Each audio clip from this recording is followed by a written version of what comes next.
All right, so today we're going deep on Steve Jobs, Okay. but not the Steve Jobs you usually hear about. Okay. We've got an excerpt here from Steve Jobs, a reassessment, and Yeah. I gotta say, it really has me thinking. Like, Yeah. how did a guy with, well, frankly, kind of limited technical skills build like Yeah. Apple? Yeah. No, it's interesting, isn't it? You think of Jobs and you think like tech genius, right? Like coding whiz or something. Exactly. But this excerpt is like, no, not really. Yeah. He didn't really write code or design circuits, Yeah.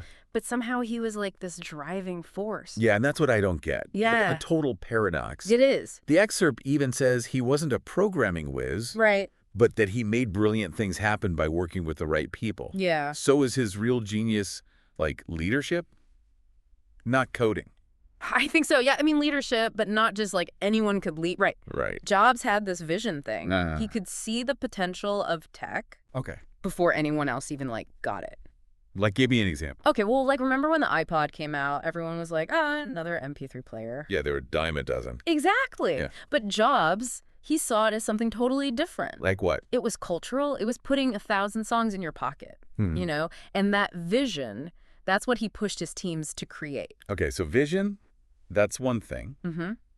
But the excerpt also talks about, like, his leadership style, Oh, yeah. saying some of his methods were, well, questionable. Yeah. Was that, like, all about getting results, or did it actually, like, shape how Apple worked, long term? Well, I mean, he was definitely intense. Yeah. Like, total perfectionist. I mean, there are all those stories about him obsessing over every tiny detail. Oh, yeah, like what? Like how the iPod click wheel felt. Really? Oh, yeah. And that Yeah. focus, I mean, it can be inspiring, right? I guess. But it can also be a lot. Yeah, like too much. Yeah, maybe. It kind of makes me think of that story about the original Macintosh team. Jobs had them working like crazy, pushing and pushing. And Yeah. I mean, yeah, they made something incredible, but some people definitely burned out. Yeah, I get that. Have you ever come across that kind of intensity yourself? Oh, yeah, totally. I mean, I think that that push to be better, do more, that's kind of what makes things happen. So you're saying it's a good thing? I think so. But the key is like balance, right?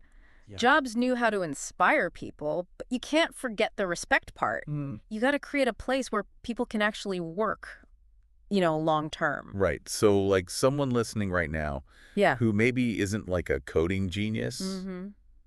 but they still want to, make a difference. Right. What's the takeaway from Jobs?